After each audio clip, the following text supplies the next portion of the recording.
Сәлеметсіздер ме оқушылар? Бүгін Қазақстан тарих пәнінен өтетін сабақтың тақырыбы 18 ғасырдағы қазақтардың материалдық мәдениеті. Дәптеріңізді ашып, бүгінгі сабақтың тақырыбын жазып алыңыздар. Зерттеу сұрағы: қазақтың ұлттық қолданбалы өнерінің бірегейлігі неде? Сабақтың мақсаты қазақ халқының қол өнері, ұсталық, зергерлік, қолданбалы өнермен танысу, қолданбалы өнердің жетістіктерін бағалау. Өткен сабақтан сіздер не білесіздер? 18 ғасырдағы халық ауыз әдебиеті мен музыка өнерін туындыларының тарихи құндылығын бағаладыңыздар. Ең алдымен оқушылар білімін сайтын пайдаланып, 18 ғасырдағы қазақтардың материалдық мәдениетіне байланысты бейнематериал көретін боласыздар. 18 ғасырда қазақ даласының тұрғындары қандай кәсіппен айналысты? 18 ғасырдағы материалдық мәдениет жайлы не білесің? 18 ғасырда қазақтар қандай киім киген? 18 ғасырда қазақтардың негізгі баспанасы не болды? Енді осы сұрақтарға жауап берейік. 18 ғасырда қазақ даласының тұрғындары қандай кәсіппен айналысты?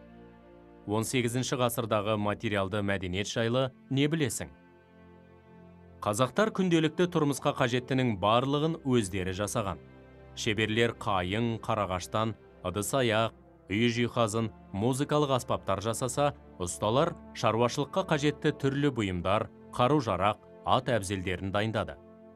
Шеберлер мен зергерлер күміс металды пайдаланып білезік, сырға, шолпы, жүзік, алқа, сақина, қаптырма, шашпау сынды әшекей бұйымдарын дайындады.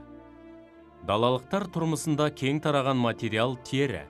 Теріден киім-кешек, тон, ішік және жылқы мен түйе терісінен саба, торсық, кісе, ат әбзелдерін дайындаған. Киіз басу, кілем тоқу қазақ халқының арасында кең таралған өнер. Киізден сырт киім, байпақ тіккен. Киіз басумен тек әйелдер айналысқан.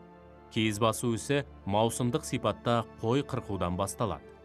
Алдымен жүн жасалатын бұйымдарға ыңғайланып, ақ, қара түстерге бөлініп жиналады да, оны ешкі терісінен жасалған тулаққа салып сабайды. Одан әрі шабақтап, булап, білектеу, қарпу арқылы өңделеді. 18 ғасырдағы материалдық мәдениет жайлы не білесің? Этнограф Александр Гейнс қазақтардың материалдық мәдениеті жайлы: қазақтар қой жүнінен жасалған киізден бөлек жіпте иіреді. Оларды түрлі түске бояп, ұзын маталар тоқиды. Мұндай тоқмаларды кілем орнына, кейде күймелі арбаның, жолым үйдің қоршауын даярлауға және онда шымылдық құруға қолданды деп жазған.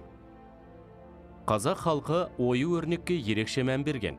Тұрмысқа қажетті заттар мен бұйымдарға, ыдыс-аяқтарға, киімдер мен бас киімдерге, әшекей бұйымдарға сан алуан ою-өрнектерді салып, әдемі безендірген. Себебі қазақтардың түсінігінде ою-өрнек байлық пен молшылықты, еркіндік пен дербестікті білдірген. Кең таралған ою түрі қошқар мүйіз деп аталған. Далалықтар тұрмыстық заттар мен бұйымдарды ою-өрнек түрлерін салып жасаған. 18 ғасырда қазақтар қандай киім киген? Қазақ халқының ұлттық киімдері этникалық, экономикалық және климаттық жағдайларға ескеріп тігілген. Далалықтарда ішкі, сыртқы, біркиер, сәндік, салтанат, ғұрып киімдері де болған. Біркиер киімдеп, қымбат маталардан әшекейлеп тігілген, той думандарға, жиындарға барғанда, жат елге сапарға шыққанда киетін сәнді киімдерді атаған. Далалықтар киімді малдың жүнінен, жібек матадан, аң терісінен тіккен. Қазақтың ұлттық киімдеріне шапан, тон, шекпен, тымақ, бөрік, қалпақ, жалбағай, кимешек, сәукеле, бешпент, қамзол, шәлі, тағы басқалар жатады. Қазақтарда 18 ғасырда негізгі баспана не болды?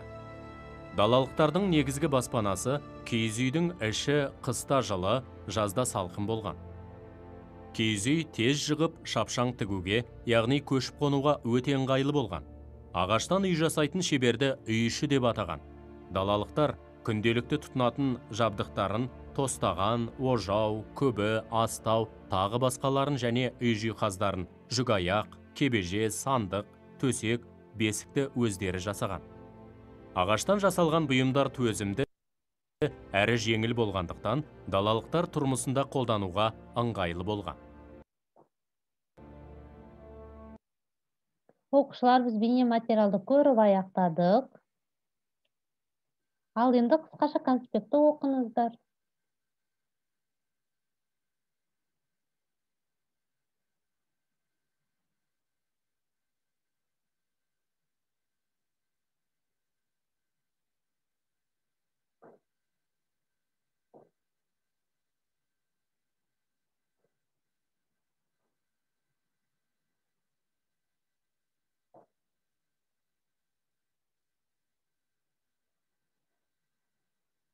Оқушылар, қысқаша конспектті оқып болсаңыздар, тапсырма орындайық. Бірінші тапсырма: берілген ақпараттың дұрысына плюс, қатесіне минус белгісін қойыңыздар. Бірінші: далалықтар тұрмысында тері кең таралған материалдың бірі. Плюс немесе минус біреуін таңдап қоясыздар. Екінші: қазақ ағаштан киіз үйдің негізін жасайтын адамды шебер деп атаған. Плюс немесе минус белгісін қоясыздар таңдап. Үшінші: киіз үйдің ішіндегі ең құрметті орын төр. Плюс немесе минус белгісін таңдап қоясыздар. Төртінші: теңіз қазақ халқының салт дәстүрін зерттеген этнограф. Плюс немесе минус белгісін таңдап қоясыздар. Және бесінші: көшпелілердің негізгі ою түрі қошқар мүйіз деп аталған. Плюс немесе минус белгісін таңдап қоясыздар.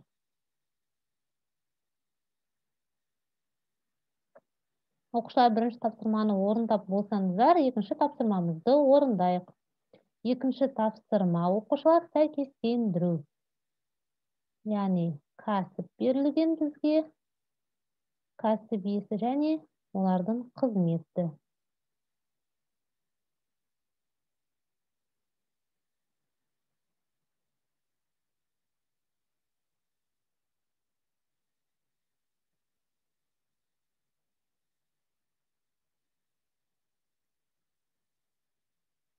Оқушылар, тапсырманы орындап болсаңыздар, бүгінгі біздің сабақ аяқталды.